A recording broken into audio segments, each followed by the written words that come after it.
অনেকগুলো ভিডিও নিয়ে একসাথে আলোচনা করে দেবো, মানে 3টে টপিক নিয়ে আলোচনা করব। এক হচ্ছে মারু, এক হচ্ছে ছোটো মা, আর এক হচ্ছে আমাদের নিকু ম্যান্ডি। তো এই 3 জনের টপিক নিয়ে আমি একসাথে আলোচনা করব, কারণ নাহলে টপিকগুলো ভীষণ ছোট ছোট, একটা একটা করে ভিডিও করা যাবে না। তার জন্য আমার মনে হলো যে 3টে বিষয় নিয়ে কথা বলবো।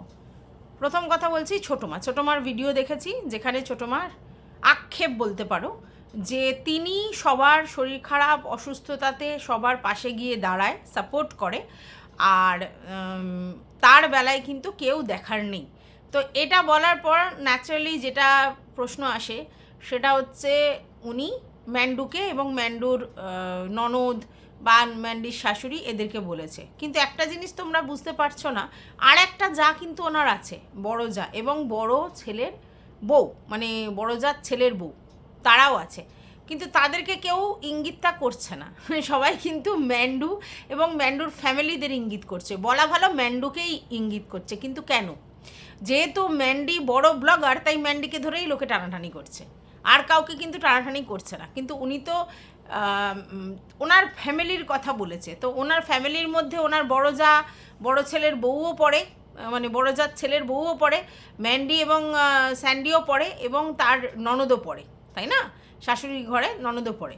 এবার তার বক্তব্য যে তার বিপদে কেউ দাঁড়ায় না। এবার এটা না কিছু কিছু লোকের নেচার আছে যে সবার কোনো বিপদে এবং বিশেষ করে শরীর খারাপ অসুস্থতায় এসে গিয়ে দাঁড়ায়, কিন্তু অন্যরা সবাই কিন্তু সেটা করতে পারে না। তো এবার আমার কাকিকে একটাই বক্তব্য, আপনি কি এই এক্সপেকটেশন নিয়ে সবাইকে উপকার করে বেড়ান, মানে যা আপনার ফ্যামিলির, যে আমারও যখন বিপদ হবে তখন সবাই এসে পাশে দাঁড়াবে? তাহলে আপনি ভুল করছেন, কারণ আমি যা করব তাই রিটার্নে পাবো, এটা কিন্তু আশা করাটা বেকার। আমাদের কর্মটা করে যেতে হবে, কিন্তু অপোনেন্টে যাদের জন্য আমরা করেছি তারাও যে আমাদের জন্য ততটাই করবে এই ভাবাটাই ভুল, ঠিক আছে? আজকালকার দিনে কেউ কারণ নয়। এবার আপনারা বলতে পারেন যে হাম সাথ সাথ হ্যায় দেখিয়েছিলেন, আপনাদের কি আমাদের তোদের জ্বলবে আমাদের তাতেই চলবে, মানে আমাদের রিলেশনটা এতটাই হেলদি যে অন্য লোকেদের সেই দেখে জ্বলবে, এরকম অনেক কিছু বলেছেন। তো সেগুলো তো আপনি বলেছেন এবং কোনো না কোনো কারণে আপনি আপনার কোনো কন্ট্রোভার্সি ক্রিয়েটারের উদ্দেশ্যে এগুলো বলেছিলেন, যাতে কি না তার মনে হয় যে আলটিমেটলি আপনাদের সম্পর্ক ভালো আছে, কিন্তু ওই তাদের কাছে অন্যরকম কথা বলেছে। তো সবটা আপনি বলেছেন। তো আজকের ডেটে এটা ভেরি ক্লিয়ার যে আপনারা যতই একসাথে থাকুন, দেখান একে অপরের একেবারে মানে ফ্যামিলি একসাথে, ইভেন জয়গুরু কাকুর ব্যাপার জেঠুর বেলাতেও আপনারা সেই লেভেলে ঝগড়াঝাটি করেছিলেন ম্যান্ডুর ক্যামেরাতে, যে কে বলেছে এরকম করে, এবং এটাও বলেছেন যে আপনার ফ্যামিলিতে কেউ পছন্দ করে না ওই কন্ট্রোভার্সি ক্রিয়েটারকে, অনেক কিছু বলেছেন। কিন্তু আলটিমেটলি কি দেখা গেল বলুন তো? আপনারা যে ফেভিকলের মজবুত জোর দেখান ফ্যামিলিতে, সেটা নেই। হাড়ি আলাদা, এবং মানে আপনাদের প্রয়োজনে বিপদে আপদে আপনাদের এক্সটেন্ডেড ফ্যামিলি কিন্তু আপনাদের পাশে নেই, এটাই বাস্তব, ঠিক আছে? এবং এটা আপনার একার ঘরের নয়, বেশিরভাগ ঘরেই এরকমই ব্যাপার। কিন্তু যেহেতু ব্লগিংয়ে শো করতে হবে, তার জন্য অতি নাটকীয়তা আপনারা দেখান, ঠিক আছে? আলটিমেটলি এগুলো দেখে ভিউয়ার্সরা ভাবে আহারে এদের তো খুব হ্যাপি ফ্যামিলি, ভীষণ ভালো বন্ডিং, ভীষণ ভালো সব কিছু, কিন্তু আমাদের মধ্যে নেই, এরকম ভাবে, এবং তারা তখন ফ্রাস্ট্রেটেড হয়ে যায়। তাদের উদ্দেশ্যে আমার বক্তব্য, আলটিমেটলি আপনারা যেগুলো দেখেন সেগুলো শো অফ, ঠিক আছে? প্রত্যেকটা ফ্যামিলির মধ্যে ইনারে অনেক প্রবলেম আছে, অনেক গণ্ডগোল আছে, আর তার জন্যই আপনারা শুনেছিলেন সোশ্যাল মিডিয়ায় যে ম্যান্ডি তার কাকি শাশুড়িকে নিয়ে অনেক কথা গ্রুপে বলেছিল, হ্যানা ত্যানা অমুক তমুক সব কিছু কিন্তু বেরিয়ে এসেছিল। তাহলে আলটিমেট সোজা কথা, সাপটা কথা হচ্ছে এটাই, যে কেউ কারণ নয়, ঠিক আছে? বন্ডিং যেটা দেখায় সেটা শুধুমাত্র ফ্যামিলির মানে ব্যাপারটা শো অফ করার জন্য ভিউয়ার্সদের সামনে দেখানো হয়, আসলে নিজেরটা নিজেকেই করতে হয়। এবার ইনি এত কথা বলছেন কেন? কারণ তিনি অসুস্থ শারীরিকভাবে, এবং তার জন্য তিনি ঠিকমতো রান্নাবান্না করতে পারছেন না। এবার ওনার পাশে রয়েছে ওনার হাজব্যান্ড, তিনি অনেক কিছুই জানে না, মানে প্রায় কিছুই করতে পারে না, ঘর মোছা, বাসন মাজা, জল আনা, কাপড় কাচা, তারপরে হচ্ছে রান্না, কিছুই উনি করতে পারেন না। এবার উনি বলছেন যে সেটা আমারই দোষ, আমি করতে দিইনি। হ্যাঁ, আপনার দোষ তো ডেফিনেটলি, কিন্তু আজকালকার ডেটের ছেলেরা অনেকেই ভীষণ অ্যাক্টিভ, কিন্তু আপনাদের ফ্যামিলিতে প্রায় সবাইকেই দেখা গেছে তাদের বউয়েরাই সবটা করে, আপনাদের বাড়ির ছেলেরা একটু তুতোপুতো টাইপের, ঠিক আছে? এবং এগুলো অবশ্যই তার পাশে যে রয়েছে তারই দোষ। সে যদি সব কিছু করে দিয়ে মুখের ধারে রেডি করে, অন্য লোক করবে না। এবার যেহেতু আপনাদের হেল্পিং হ্যান্ড নেই, তাই সেটা কিন্তু মারাত্মক অসুবিধার জায়গায় রয়েছে, ঠিক আছে? আর আপনি এটাও দেখালেন মাছ ভাজতে গিয়ে ভেঙে ফেলেছে। হ্যাঁ, যাদের অভ্যেস নেই রান্না করার তারা তো এরকমই করবে। তো সেটাতেও আপনি ভীষণ রেগে গেছেন, ক্ষুব্ধ হয়েছেন। তো যে পারে না সে যদি করতে যায় এটাই হবে। এবার আপনার বক্তব্য যে আপনারা যদি রান্না করতে না পারেন, দুটো ভাত কেউ দেওয়ার জায়গাতে নেই। আচ্ছা, আপনি কি কাউকে চেয়েছিলেন যে আমাদের শরীরটা খুব অসুস্থ, তো যদি তুমি একটুখানি আমাদের মানে আজকের দিনটা রান্না করে দাও, এরকম কি চেয়েছিলেন তার জন্য, নাকি এক্সপেক্ট করেছেন? যদি চেয়ে থাকেন তারা না দিয়ে থাকে তাহলে তারা অন্যায় করেছে, আর যদি এক্সপেক্ট করে থাকেন তাহলে আপনি ভুল করেছেন। মানে আজকালকার ডেটে ওই এক্সপেকটেশনটাই হচ্ছে সবথেকে ক্ষতিকারক। তো জানি না আপনি কি করেছিলেন। আচ্ছা, তারপরে আপনি দেখালেন যে আপনি আর ব্লগ করতে পারেননি, তারপরে আপনি ওই ফলহারিণী অবশ্যই মায়ের পুজো দেখালেন, ভালো লাগছিলো, খুব সুন্দর লাগছিলো এই জায়গাটা। আমি তো ভাবলাম যে কি হলো, এদিকে ম্যান্ডি বললো যে তার শ্বশুরমশাই 4-5 দিন বাড়িতে নেই, অথচ আপনি পুজো দেখাচ্ছেন, কি করে কি হলো। তারপরে বুঝতে পারলাম আপনি ক্লিপসটা পুরনো ছিল সেটাই যোগ করে দিয়েছেন।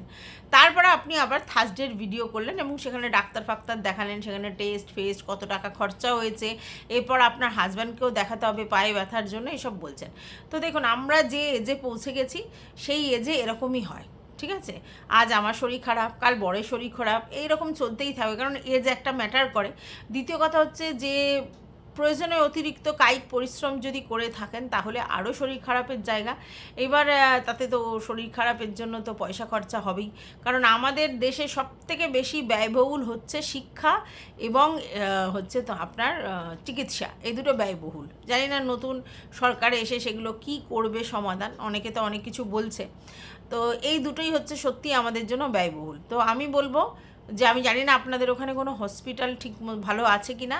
যখন এরকম দেখবেন যে ভীষণ এক্সপেন্স হয়ে যাচ্ছে, তখন হসপিটালে ডাক্তার দেখানোর চেষ্টা করবেন। সেখান থেকে হয়তো অনেকটা ওষুধের দাম, ফ্রিতে ওষুধ পাবেন, ওষুধের দাম কম হবে, এটা আমার মনে হয়। যে আউটডোরে দেখালেন এবং সেরকম যদি সিরিয়াস কেস হয় তাহলে ভর্তি হয়ে যাবেন, এটা আমার মনে হয় যে ভালো হবে। প্রাইভেটে ডাক্তার দেখালে প্রচুর খরচ। এটা গেল ছোটো মার বিষয়। আচ্ছা, তারপরে ছোটো মা বললো যে মাছ দেখলাম বেশ অনেকটা, মানে ভেজেছেন, তারপরে তুলে রেখেছেন বেশ অনেকটা মাছ। কেন একসাথে এত মাছ ভেজেছেন? আপনারা কি মাছ ভেজে রেখে দেন তরকারি করবার জন্যে? নাহলে এত মাছ একসাথে কেন ভেজেছেন? ফ্রিজ তো আছে ডেফিনেটলি, তাহলে ফ্রিজ থাকলে এত মাছ একসাথে কিনে ভেজে রাখাটা আমার মনে হয় তাতে কাঁচা মাছ রাখাটা ভালো।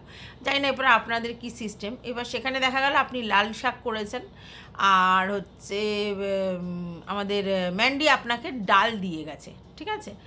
আর হচ্ছে আপনি ভাত করেছেন, তারপরে হচ্ছে মাছের ঝোলও করছেন, লাল শাক করেছেন, তো অনেক পদই তো করেছেন, দুজনের জন্য অনেক পদই করেছেন। আচ্ছা, এবার আমার ম্যান্ডির উদ্দেশ্যে বলার যে ভাই, তোমার বাড়িতে মাছ বেশি আছে, ইভেন ইলিশ মাছ 3 পিস ছিল, তুমি আর তোমার বর খাবে, তো সেক্ষেত্রে 1 পিস মাছ ছোটো মাকে দেওয়া যেতেই পারতো, তবে ওনাদের অনেক মাছ ছিল। আচ্ছা, এবার তুমি শুধুমাত্র ডালটা দিলে কেন? শুধু ডালটা দেওয়াটা কীরকম একটা লাগে না? তো দিলে কেন? আমি জানি না এটা ঠিক কতটা শোভনীয়তা পেয়েছে শুধু ডাল, নাকি উনি ডাল খেতে চেয়েছিলেন বলে দিয়েছো, সেটা আমার জানা নেই। তো যাই হোক, এটা গেল হচ্ছে ছোটো মার ভিডিও। তারপরে চলে যাই আমি মারুর ব্যাপারে কিছু কথা বলতে। সেটা হচ্ছে মারু একটা ভিডিও করেছিল কালকের, যে সেখানে টাইটেল দিয়েছিল যে আমার বরের উপর আর কি খুব রাগ হলো। আচ্ছা, এটা রাগ নয়, এটা অভিমানের বহিঃপ্রকাশ, এবং সেখানে দেখা যাচ্ছিল যে মারু খুব কাঁদো কাঁদো মুড হয়েছে। আর সেখানে হচ্ছে যে কেন না আমাদের মারুর বর রাইট টাইমে আসতে পারেনি, যখন ও বলছে তখন অলরেডি 2:39 বেজে গেছে, ওর স্নান খাওয়া হয়নি এবং সেই জন্য ভীষণ অফেন্ডেড হয়ে গেছে। বলছে আমি যদি ফোন করতে থাকি 1টা থেকে, তাহলে সেখানে ও 2টোর মধ্যে পৌঁছায়, আর আমি যেহেতু ফোন করিনি তার জন্য ও এখনও আসেনি। আচ্ছা, এইবার এখানে আমার তোকে প্রচণ্ড অনেক কিছু বলার আছে। কেন বলতো? তার কারণ তুই যে জিনিসটা দেখাচ্ছিস সেটা কিন্তু একটু অতিরিক্ত দেখাচ্ছিস। কেন? তোর বরের সঙ্গে তোর মান অভিমান হতেই পারে, ঠিক আছে, কিন্তু তুই এটা বুঝছিস না যে তোর বর কিন্তু আড্ডা দিতে যায়নি কোথাও, তোর বর আড্ডা দিতে যায়নি, 26 বছরের একটা ছেলে তাড়াহুড়ো করে বিয়ে করেছে, সে কিন্তু এখনও বন্ধুবান্ধবের সঙ্গেও কাটাতে পারে, কিন্তু সে কিন্তু কখনো আমি দেখি না যে সে বন্ধুবান্ধবদের সঙ্গে আড্ডা মারছে বা গল্প করছে বা কিছু করছে। সে সংসারের জন্য প্রচুর কাজ করে, যেমন বাড়িতে তেমনি বাইরে। তো সেখানে গিয়ে ও তো গেছে দোকানে, একটা ছেলে 9টা-10টার সময় দোকানে যাচ্ছে, তারপরে সে বাড়ি আসছে, মধ্যখানে তাকে জল নিয়ে আসতে হচ্ছে, বাজারের ব্যাগ মানে বাজার করে নিয়ে আসতে হচ্ছে। তুই কি ভাবিস রে? হ্যাঁ, রোবট ভেবেছিস ছেলেটাকে? এটা কি হচ্ছে? তার জন্য তোর এত রাগ হচ্ছে? আমি একটা জিনিস বুঝে পাই না, তোর এখন প্রেগনেন্সির টাইম, তোকে ঠিক টাইমে স্নান খাওয়াটা করতে হবে। আমি জানি একসঙ্গে খেতে ভালো লাগে, বড় বউ আবার আলাদা আলাদা খাবি, একটা অন্যরকম লাগে, কিন্তু তোর যখন খিদে পেয়ে যাচ্ছে, তোর যখন বাচ্চার জন্য ব্যাপারটা, তাহলে তুই আগেভাগে খেয়ে নে, তোর শরীর ঠিক রাখবার জন্য। আর খেয়ে নিলে মাথা ঠান্ডা হয়ে যায়, তখন আর রাগটা থাকে না, তাহলে সেটা কর না। তুই দোষ দিচ্ছিস কেন? এমন তো ব্যাপার নেই, তোকে তোর বর বলেছে যে আমার জন্য ওয়েট করো, আমার জন্য খাওয়ার জন্য ওয়েট করো, বলেনি? হ্যাঁ, বড় বউ আছি, সেখানে বড় বউ একসাথে খেতে ভালোই লাগবে, এটা স্বাভাবিক, কিন্তু তুই তোর বাচ্চার কথাটা তো আগে ভাববি। আর বাচ্চার কথা ভেবে তুই তোর খেয়ে দিয়ে বসে থাকবি, তাহলে আর তোর অসুবিধা হয় না, ও আসলে ওকে ভাতটা সুষ্ঠুভাবে বেরিয়ে দিবি, ব্যাস হয়ে গেল। তা না করে তুই হাউমাউ করছিস, এমন একটা ভাব দেখাচ্ছিস যেন পম জোর করে দেরি করেছে, এরম কিন্তু নয়। দেখলাম যে ও একটা তোমার হচ্ছে জলের ড্রাম নিয়ে ঢুকছে, তার সঙ্গে বাজারের ব্যাগ, তাহলে সকালবেলা বিকালবেলা বাজার করে নিয়ে আসছে, যখনই আসছে দোকান থেকে, প্লাস হচ্ছে দোকানে যাচ্ছে। একটা জিনিস বোঝ, তুই বলছিস যে 6টার সময় দোকানে গেল তোর লাইভের জন্য সেদিনে, আর 9টার সময় আসার কথা ছিল, 10টা আসছে, কোয়াইট ন্যাচারাল। যেতে গিয়েই আর সঙ্গে সঙ্গে তো সমস্ত কিছু হয় না, সেখানে গিয়ে সে রিপেয়ার করে, সে মেকানিক্স, তাহলে সেইগুলো ঠিক করতে হয় তো সময় লাগবে না? 1-1.5 ঘন্টা করে তো এক একটা সময় লাগে, তাহলে দুটো কাজ এলে তো দুটো কাজ করতেই সময় লেগে যাবে। তুই কিসের বায়নাটা করছিস আমি তো বুঝে পাচ্ছি না। আমি মানছি তোর মুড সুইং হচ্ছে, মন খারাপ, তবে একটা কথা বন্ধুরা বললি, আমি সত্যি কথা আমার প্রেগনেন্সির সময় আমি জানতামও না মুড সুইং কাকে বলে। তখন আমাদের মুড সুইং হতো কি না সেটাও জানি না, মানে প্রেগনেন্সির সময় বলতে পারবো না হতো কি না সেটাও জানি না, আর মনেও পড়ছে না কোনো দিন মুড সুইং হয়েছে বা তার জন্য এরকম কিছু করেছি, আমাদের মনেই পড়ছে না। ঠিক আছে, আমি কিন্তু আমার মায়ের কাছে থাকিনি আমার প্রেগনেন্সির জার্নির সময়, আমি আমার বাড়িতেই ছিলাম। বাচ্চা হওয়ার পরে ওই 21 দিন, যেটা হচ্ছে তোমার ষষ্ঠী পুজো, ওই পর্যন্ত থাকতে হয় সেইটা। আর যেহেতু আমার মানে ওই প্রবলেমটা তখনও ছিল, 21 দিনের পরেও ছিল, তাই 1 মাস ওখানে ছিলাম, তারপরে চলেই এসেছিলাম, কারণ আমি জানি আমার হাজব্যান্ড আর আমি দুজন থাকি। হ্যাঁ, তো সেখানে আমাদের কেউ থাকার নেই, দেখার নেই, আমার হাজব্যান্ডের অসুবিধা হচ্ছে, তো সেই জন্য আমি চলে এসেছিলাম। ঠিক আছে, কিন্তু আমাদের সত্যি মুড সুইং হয়েছিল কিনা আমি মানে খুব ব্রেনে চাপ দিলেও বুঝতে পারি না, মানে সে মুড সুইং কথাটাই হালেই শুনছি। ঠিক আছে, আর কত ঝড়ঝাপটা গেছে সেই সময়। ঠিক আছে, কিন্তু সেগুলো এখন আর মনে পড়ে না সব কিছু। আর সত্যি কথা বলতে একা থাকে মন খারাপ হতেই পারে, একা থাকে মন খারাপ হতে পারে। ওর একটা জায়গায় অফ আছে, যেটা হচ্ছে মায়ের বাড়িতে গিয়ে ফ্লেক্সিবিলিটি পাচ্ছে না, সেটা অফ আছে, তার জন্য মন খারাপ হতে পারে। কিন্তু এই যে জিনিসটা টোটাল ব্যাপারটা তুই তো করেছিস নিজে, তুই তো জানতিস যে এই ছেলেকে বিয়ে করলে আমার ফ্যামিলিতে কী অসুবিধা হতে পারে এবং তার জন্য ব্যাপারটা সলিউশন হবে না, এবং সঙ্গে সঙ্গে তুই প্রেগনেন্ট হয়ে গেছিস। ঠিক আছে, তো সেটাও তো তোর জানার কথা নয়, তো প্রেগনেন্ট হয়ে গেছিস, তারপরেই তুই এক্সপেক্ট করছিস পুরোপুরি মানে তোর বর পুরোপুরি তোর এই ব্যাপারগুলো করবে। ওর মতো ছেলে বলে 26 বছরের একটা ছেলে কতটা রেসপন্সিবিলিটি নেয় দেখতে তো পাই, হাসি মুখে সেটা করে, তারপরেও তোর পোষাচ্ছে না, এগুলো তো অন্যায় আবদার না? আবার সেটা তুই সোশ্যাল মিডিয়াতে এসে বলছিস, আমি জানি মুড সুইং হয়েছে, কিন্তু সেটা ফোন করে তোকে বলতে হবে? হ্যাঁ, আসবে বলেছিল আসবে না, যেন এমন করছিস যেন তুই মানে সুইচ টিপলেই ও বললেই চলে আসবে, না বললেই এ হবে, এরকম টাইপের। এরকম হয় না, একটু অতিরিক্ত বাড়াবাড়ি করছিস। বর ভালোবাসে ভালো কথা, কিন্তু তার যদি এই রকম সবসময় করিস তাকে, ঠিক আছে, আর সবসময় যদি তাকে প্রেশার দিতে থাকিস যে তুমি এই টাইমে তোমায় ঢুকতে হবে, এই করতে হবে, সেই করতে হবে, তাহলে খুব মুশকিল, খুব মুশকিল, সুতো ছিঁড়ে যাবে। বেশি টানলে সুতো ছিঁড়ে যায়, মাথায় রাখিস এটা।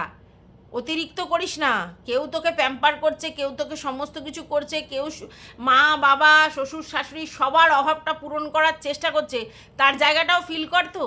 একটা ইয়াং ছেলে, 26 বছরের ছেলে, সবে বিয়ে হয়েছে, তারপরেই তার বাবার দায়িত্ব চলে আসছে, তার কাজের দায়িত্ব আসছে। সেই কাজের দায়িত্ব সে কতদিন যখন রান্নাঘাটে ছিল সেখানে কাজ করতো না, এখন আবার কাজে যাচ্ছে, সেখান থেকে পয়সা ইনকাম করার জন্য যাচ্ছে, আর আসার সময় হাসি মুখে যা বাজার বলছিস সেগুলো নিয়ে আসছে।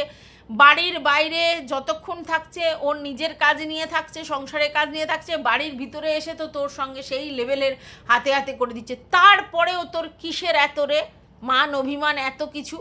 হতেই পারে মান অভিমান মানুষের হতে পারে, এবার সেটা তুই আবার সোশ্যাল মিডিয়ায় এসে চাউর করে বলছিস। তোমার একটু বেশি আদিক্ষেতা ন্যাকামি শুরু হয়েছে, এতটাও ঠিক নয়, ঠিক আছে? আচ্ছা, গেল এটা মানে মারুকে নিয়ে বক্তব্য। এবার চলে যাই। Welcome back to my channel. আশা করছি তোমরা সবাই খুব ভালো আছো, আর আমিও খুব ভালো আছি নতুন একটা ভিডিওর সাথে। আমি রুনা লাইফস্টাইল থেকে। আজকের ম্যান্ডু 4 মিনিট না 5 মিনিটের একটা ব্লগ করেছিল, তার জন্য কমিউনিটিতে দিয়েছিল যে কি করি। তো বেশিরভাগ লোকই বলেছে, কমেন্ট বক্স পড়ো, কেউ কেউ বলেছে যে ভেরি রিসেন্ট যে ভিডিওটা করেছিল, মানে কালকের ভিডিওটার কমেন্ট বক্স পড়ো। ও বলেছিল গত 9-10 দিন ও কমেন্ট বক্স চেক করে না। তো কোয়াইট ন্যাচারাল যখন সে কমেন্ট বক্স পড়েছে, থাম্বনেল টাইটেল দিয়েছে, কিছু লোক বলতেছে তুমি তো বলো কমেন্ট বক্স পড়ো না, তাহলে কি হলো? আরে ভাই, ও তো বলছে কমেন্ট বক্স পড়ে তোমাদের সামনে যে ভিডিও করবো, তো কমেন্ট বক্স পড়ে ভিডিও করার পর তো থাম্বনেলটা দিয়েছে, তাহলে সেই থাম্বনেলটা তো পরিষ্কার বুঝতে হবে হ্যাঁ কমেন্ট বক্স পড়েছে। তো কমেন্ট বক্স পড়ে সেই ঝাঁসু উত্তর দিয়েছে, মানে সেই লেভেলের উত্তর দিয়েছে। প্রথম কথা হচ্ছে, বলছে তোমাদের বাড়িতে শৌচালয় নেই যে তোমরা আমার এখানে হেগে রেখে দিয়েছো, আমি প্রতিদিন এসে তোমাদের এই হাগা ধোয়াবো? মানে তোমরা এই আমার কমেন্ট বক্সে করে দিয়ে যাবে, আর তারপরে আমি সেগুলো ধোয়াবো? আমার বাড়ির কাজ, ব্যবসার কাজ ছেড়ে, আমার খেয়ে দে কাজ নেই, আমি কমেন্ট বক্সে এসে হাগা ধোয়াবো? ওই জন্য লাভ রিয়াক্ট দিই না, কমেন্ট বক্স খুলি না। হ্যাঁ, আমি এতটাই ব্যস্ত। গেল 2 নম্বর হচ্ছে, প্রমোশনাল ভিডিও শ্যুট নিয়ে সমস্ত ভিউয়ার্সরা ওকে বলেছে, যেই সব ভিউয়ার্সরা বলেছে তাদেরকে একদম রিল্যাক্সে বলেছে, কটা প্রমোশনাল ভিডিও শ্যুট করেছো? আমি 5 বছরে অন্তত নেই করে 500টা ভিডিও শ্যুট করেছি, তো সেইখানে প্রমোশনাল ভিডিও শ্যুট করেছি, তাহলে আমি জানবো না তোমরা জানবে? Over confident. আচ্ছা, তোমরা কটা শ্যুট করেছো? আর যদি না করো তাহলে এত বকবক করো কেন? জানো না কি করতে হয়? তো হ্যাঁ, সত্যি কিছু ভিউয়ার্স আছে সেই লেভেলের বলে, কিছু ক্রিয়েটারও আছে যে হ্যাঁ প্রমোশনাল ভিডিও বলে দিতে পারতে, প্রমোশনাল ভিডিও এরকম করে বলে এই দেখো আমি প্রমোশনাল ভিডিও শ্যুট করছি, বলে কেউ? ওদের তো সিস্টেমটাই আছে ব্লগিংয়ের মধ্যে প্রমোশনটাকে ঢোকানো, তাহলে কেউ বোকার মতো বলবে এই দেখো আমি প্রমোশনাল ভিডিও শ্যুট করছি তার জন্য এরকম বলছি, এরকম? এটা হচ্ছে সবথেকে বোকা কথা হবে। তোমরা তো নিজেরাই দেখে বুঝতে পারছো ওটা প্রমোশনাল ভিডিও শ্যুট। আর প্রমোশনাল ভিডিও শ্যুট মানে কি? অ্যাড, মানে ফুলে ফাঁপিয়ে দেখানো। আর তার মানে এটা পরিষ্কার যেরকম ওকে ফুলে ফাঁপিয়ে দেখাতে বলেছে ও সেরকমই দেখিয়েছে, তাতে বেশি খুদ ধরছো, ওই জন্য এখন ঝেড়ে কাপড় দিয়েছে। আচ্ছা, তারপরে চলে এসছে যে ওর শাশুড়ি যে একটা ওড়না নেয়নি সেটা নিয়ে বলেছে, তো ও বললো যে তোমাদের নজর খারাপ, আমার শাশুড়ি যেরকম আছে সেই জায়গাতে তোমাদের নজর খারাপ, ওই দিকেই কেন চোখ পড়ে? তা মানুষের তো চোখই খারাপ জিনিস, মানুষের চোখ সেই রকম জায়গায় পড়ে যেটা অকওয়ার্ড, ঠিক আছে? এইবার দুটো রাস্তা ছিল, ওড়না যদি না পড়তো তাহলে শাশুড়ির দিকে ক্যামেরা করার দরকার নেই। অতীতেও দেখা গেছে শাশুড়ির উপরের পোর্শানের ইনারওয়্যার না পড়েই চলে এসছে এবং সেইখানে আবার ক্যামেরা করা হয়েছে। তো এখানে আমি বলবো না যে শাশুড়ির দোষ আছে, শাশুড়ি ওরকমই হয়তো বাড়িতে থাকেন, কারণ ভারী চেহারা সবসময় এই গরমে পরা যায় না, কিন্তু তখন ক্যামেরাটা তার দিকে ধরাটা, তাক করাটা ঠিক হয়নি, যাতে সেটা দেখতে অকওয়ার্ড লাগে, ঠিক আছে? কারণ এটা তো সোশ্যাল মিডিয়া, এখানে একটু বুঝে সুঝে চলতে হবে। কত লোকের চোখ তুমি বন্ধ করবে, তাই না? তার জন্য এই জিনিসটা সত্যিই অকওয়ার্ড লাগছে, উনি ভারী মানুষ বলে। তো সেক্ষেত্রে নয়, ওনাকে একটা তোমার ওড়না গায়ে দিয়ে দেওয়ানো উচিত ছিল, যেহেতু ক্যামেরাটা ফেলছো আর বাচ্চা ছেলের হাতে ক্যামেরা দিয়েছো, সে তো আর সেরমভাবে করতে পারছে না। আর না হলে তোমার উচিত ছিল তোমার শাশুড়ির মুখে ক্যামেরাটা না ফেলা, মানে বলে দেয়া যে শাশুড়িকে না দেখানো। এটা সত্যিই দৃষ্টিকটু, তাই জন্যই বলেছি। এখানে চোখ খারাপ বলাটা ঠিক নয়, এখানে ব্যাপারটা হচ্ছে যে চোখটা ওই জায়গায় চলে যাবে। আচ্ছা, গেল। আচ্ছা, তারপরে বলেছে যে একটা নোংরা নাম, বুঝতেই পারছো কার নামের কথা বলেছে, হুলহুলার নাম নিয়ে কেউ কমেন্ট করেছে, সেখানে বলছে একটা নোংরা নাম। নামটা কখনো নোংরা হয় না, নামটা কি নোংরা হয়? তুমি যেটা করেছিলে সেটা নোংরা, এবং সেই এফেক্টটাই তারা নামগুলো লিখেছে। তুমি এটা বলতেই পারতে যে এরকম ধরনের নাম নিয়ে কমেন্ট করলে আমি ভিডিওটা এই কমেন্টটা ব্লক করে দেবো বা হাইড করে দেবো, সেটা তুমি বলতে পারতে। কিন্তু তুমি বললে সেই নোংরা নাম, নোংরা নাম কোত্থেকে এলো? নাম কি কখনো নোংরা হয়? নাকি তুমি বলতে চাইছো যে যেই নামের ছেলেটা সেই ছেলেটা নোংরা? কি বলতে চাইছো? হ্যাঁ, নোংরা নাম বলছো, আশ্চর্য। আচ্ছা, ভেবে বলতে হবে, ভেবে চিনতে কথা। আচ্ছা, তুমি বললে হ্যাঁ, আমি আমার শাশুড়িকে আর ননদকে তাড়িয়ে দিয়েছি জন্মদিনে। বলেছি আমার ছেলের আমার বরের জন্মদিন আমি একাই পালন করব, ঠিক আছে? তো সেই জন্য ওদের গিফট নিয়ে, পায়েসটা নিয়ে ওদের তাড়িয়ে দিয়েছি, গেটের বাইরে থেকে বের করে দিয়েছি। এবার সার্কাস্টিক ওয়েতে বললে আর কি, যে আমার ননদ আর ননদের মানে এই আমার শাশুড়িকে আমি এখান দিয়ে তুলে দিচ্ছি। দেখো, তুমি যতই সার্কাস্টিক ওয়েতে বলো, এটা তো বাস্তব। তার ছেলের জন্মদিনে তুমি যখন একটা ভালো করে সেলিব্রেট করছো, তখন তাদেরকে ডেকে খাওয়াতেই পারতে, বা কিছু তরকারি আর পায়েস করে, বা এই তরকারি কেক ফেক করে তাদের দিতে পারতে। তাহলে জিনিসটা এত বলবার জায়গায় ছিল না, মানে তাহলে এতটা খারাপ লাগতো না, কারণ তাদের সঙ্গে তো তোমার সম্পর্ক ভালো। তাহলে সেক্ষেত্রে তুমি যদি এক বাটি তোমার মাংস বা দু টুকরো কেকের বাটি নিয়ে যেতে, যে ওদেরকে দিয়েছি অল্প করে খাওয়ার জন্য, তাহলে হতো, বা নিমন্ত্রণ করে খাওয়ালে তো সোনায় সোহাগা। তো এই নিয়ে তো লোক বলবেই। তুমি সেটা সার্কাস্টিক ওয়েতে বলে এটা বোঝানোর চেষ্টা করছো তোমাদের ব্র্যান্ডিং সব ঠিক আছে, মানে বন্ডিং সব ঠিক আছে, কিন্তু মানে অত লোক দেখানো নেই, এটা বলছো। আচ্ছা, তারপরে বলছো যে ভাতের পরিমাণ বেশি, তার জন্য বলেছে। তা তুমি বলছো মানে তোমার বরের ভাতের দিকে নজর, তার জন্য নয়। তোমার বরের ভাতের দিকে নজর দিয়ে কী করবে? যেহেতু ও সুগার নিয়ে ভীষণ ওরিড, চিন্তিত, এবং লোক বলে বেশি ভাত সুগারে খাওয়া যায় না, তাই তোমার বরের ভাত নিয়ে লোকে বলছে। নালে বলার কোনো প্রয়োজন নেই, কারণ এখানে যারাই আসে কমেন্ট বক্সে, তারা নিজের ভাতটা নিজে খেতে পারে। কিন্তু এই যে, যেহেতু তোমার বর সুগার নিয়ে ভীষণ অবসেসড, এবং তোমরাও সুগার নিয়ে অবসেসড, এবং সেই জায়গায় দেখা যাচ্ছে যে সে আলু খাচ্ছে বা সে বেশি ভাত খাচ্ছে, তখন লোক এসে বলে। এটাকেও স্পোর্টিংলি তুমি নিতে পারো না, তাকেও উত্তর দিচ্ছ বাজেভাবে। আচ্ছা, তারপরে বলছো যে খেতে কি দাঁড়িয়ে বা মানে কি বলবো, শুয়ে দেয়? বসেই তো দিতে হয় বলে একটা অন্যরকমভাবে ইনার মিনিং করে তুমি কথাটা বললে। বসিয়ে বসিয়ে খাওয়াচ্ছ বলেছো বলে, তার জন্য উত্তরটা দিয়েছো। আচ্ছা, আর বলেছো যে হ্যাঁ, আমার কোনো মানে ইচ্ছে নেই, আমি শো অফ করি যে চামচটা দিইনি আর হচ্ছে গ্লাসে জল দিইনি, তার জন্য সবাই বলেছে তাই। অ্যাকচুয়ালি অন্য কিছু না, ব্যাপারটা হচ্ছে যখন কাউকে কেউ ভালোবেসে খেতে দেয়, তখন সেই প্রেজেন্টেশনটাও সেই জায়গায় হয়। তো তোমার প্রেজেন্টেশনে যেখানে যেখানে ঘাটতি ছিল, লোক সেগুলো হাইলাইট করেছে, তুমি সেটাকে স্পোর্টিংলি নিতে পারছো না, তুমি তাদেরকে টেঁড়িয়ে বেঁকিয়ে উত্তর দিচ্ছ। তুমি বলছো যে অনেকে বলছে ন্যাকামি বেড়ে গেছে, তুমি তাদের বলছো যে না, তোমরা অ্যাকচুয়ালি এই সময়টার জন্য বলছো কথাটা, কিন্তু অ্যাকচুয়ালি আমি 5 বছর ধরেই ন্যাকা, তাই জন্যই তো আমার নিকুম্যান্ডি নাম হয়েছে। এটা তো সত্যি যে তুমি আজ নতুন ন্যাকামি করছো তা নয়, 5 বছর ধরেই ন্যাকামি করছো, বাট এখন যে তোমার গলার ভয়েসটা চেঞ্জ হয়েছে, সেটা লোকে বুঝতে পারছে, এবং তুমি একটু কীরকম করে মানে একটু বাচ্চাসুলভ আচরণ করছো, যার জন্য লোকে বলছে। আর এটা লোকে বলবেই, তার কারণ অতীতের কিছু ঘটনা তো তারা জানে এবং তাদের মনে আছে। আর যেহেতু অন্য কেউ কম্পিটিশন করবার জন্য নেমে পড়েছে মার্কেটে, তাই জন্যে তার এফেক্টটা হচ্ছে। তো তুমি ব্লক করে কি করবে? এই কথা লোকে বলবে, ইগনোর করতে হবে। তো যাই হোক, এটা গেল।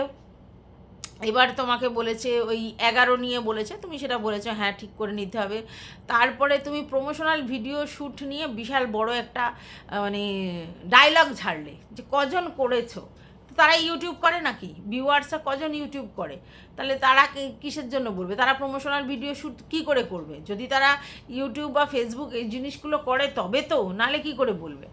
তুমি করেছো বলে তুমি বিশাল কেস নিচ্ছ। এবার তোমাকে যদি কেউ এসে প্লেন চালায়, কোনো মহিলা এসে লেকচার দেয়, তাহলে তোমারও মনে হবে যে লেকচার দিতে এসছে। অ্যাকচুয়ালি তুমি একটু লেকচার বাজ, আর এবং ভীষণ আত্ম অহংকারে বা আত্মতুষ্টিতে ভুগছো, যার জন্য এরকম উত্তর দিচ্ছ। আচ্ছা যাক, এগুলো বলেছো।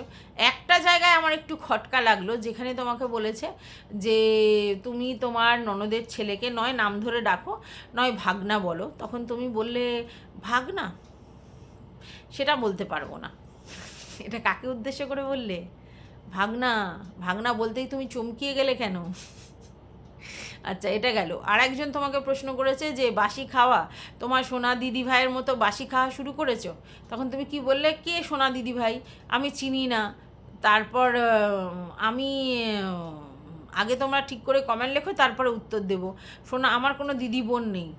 থাবড়া মারতে হয় জানো তোমার গালে, থাবড়া মারতে হয় একেবারে জোরসে, জোর কষিয়ে। কেন বলো তো? কেন বললাম এই কথাটা? এতদিন তুমি নটাঙ্কি করে গেছো সোনাদীপ ভাই করে, আমার ছর্দি করে। এখন তোমাদের মধ্যে সরি প্রবলেম হয়েছে, হতেই পারে। তাহলে ভিউয়ার্সদের সেখানে দোষটা কোথায়? তুমি দুম করে বলছো যে কে কোথায় আমি চিনি না, আমার কোনো বোন নেই, ইয়ে নেই, নাটক করছো। যখন ইচ্ছা হবে বোন দিদি করে শো অফ করবে, আলগা পিড়িত, অ্যালবামে জায়গা একেবারে ধরি মাখো শো অফ। আর যেই না কিছু হবে তখনই বলে আমার দিদি নেই, বোন নেই। আর ভিউয়ার্সরা তোমাদের কথা মতো সেটাকে অ্যাকসেপ্ট করবে। যেই সোনা দিদিভাই বলে তখন ফেটে চৌচির হয়ে গেছে। বুঝতে পেরেছো তোমাদের নটাঙ্কিগুলো? বেশি একটু অতিরিক্ত নটাঙ্কি করছো, নিজেরাই শো অফটা করেছো, যার জন্যই ভিউয়ার্সরা বলতে সাহস পেয়েছে। নাহলে কী দরকার আছে ভিউয়ার্সদের? আচ্ছা, আর একটা কথা তুমি বারবার বলছো যে তুমি নাকি এখন এতটাই ব্যস্ত, নিজের কারবার, নিজের ফ্যামিলি, ব্লগিং, শ্বশুরবাড়ি, বর বাচ্চা এদের নিয়ে এতটাই ব্যস্ত, মাকে এত নিয়ে ব্যস্ত যে তোমার আর সময়ই নেই। তুমি নিজের কমেন্ট বক্স চেক করতে পারো না, তুমি গল্প দেখতে পারো না, ভূতের নাটক দেখতে পারো না, তুমি কোনো ব্লগিং দেখতে পারো না, কিছুই করতে পারো না, এতটাই ব্যস্ত। হ্যাঁ, এবং তোমার বাইরে কারোর সঙ্গে সম্পর্ক নেই। একদম রাইট কথা বলছো যে তোমার কারোর সঙ্গে সম্পর্ক নেই। না, তোমার সোনা দিদা ভাইয়ের সঙ্গে তোমার সম্পর্ক নেই সেটা পরিষ্কার বোঝা যাচ্ছে, কিন্তু বাদবাকি তোমার অন্য কারোর সঙ্গে সম্পর্ক নেই এটা তুমি বলতে পারছো? মানে তোমার কী যেন বলে, অন্য দিদিদের সঙ্গে, তোমার গোল্ডি দিদি বা নুপুরবান দিদি এদের সঙ্গে সম্পর্ক নেই বলতে পারছো? হ্যাঁ, হয়তো গ্রুপ ওভাবে হয় না, কিন্তু সম্পর্ক নেই এটা বলতে পারছো? এখনও পর্যন্ত আছে, তাহলে মিথ্যা নাটক করছো কেন? মধ্যখান দিয়ে ছোটদি বা সোনা দিদিভাই যাকে নিয়ে খুব নাটক করছিলে, লাটক বলে, ওটা নাটক আর নয়, সেই লাটক করছিলে, সেই লাটকটা বন্ধ হয়ে গেছে, তাই তুমি এই কথাটা বলছো। বেশি বকতে এসেছে। তো যাই হোক বন্ধুরা, মানে কি বলবো, এখন ও যেরকম বলবে ভিউয়ার্সদেরকে সেরকম নাচতে হবে। ভিউয়ার্সরা তাদের কথা বললে এই সার্কাস্টিক ওয়েতে উত্তর দেবে বা ভুলভাল কথা বলবে, ঠিক আছে? আচ্ছা, আর একটা কথা বলছে যে এত কাজ করেছি যে বিরিয়ানি না খেলে মানে হচ্ছে না। এই গরমে এমনি লোকে হয়ে যাচ্ছে, ও বিরিয়ানি খাচ্ছে, মানে ভাবো এই গরমে। আর বললো ডালিয়া মানে ওর বর খায়নি, ওর মা করে রেখেছিল ডালিয়াটা। যাই হোক, সে ওর মা করে রেখেছিল। বাদবাকি আমার বক্তব্য যে এই গরমে ও উৎপাত করছে, অথচ বিরিয়ানি খাচ্ছে। বিরিয়ানি খেলে ডাইজেস্ট করতে প্রবলেম হবে, তো একে কে বোঝাবে? এত কাজ করেছে তাই নিজেকেই নিজে ট্রিট দিচ্ছে বিরিয়ানি, ভাবা যায়? যাই হোক, এই ভিডিওটা আমি এই পর্যন্তই রাখছি, আর বড় করছি না। তোমাদের যদি কিছু বক্তব্য থাকে কমেন্ট বক্স তো খোলা আছে। টাটা।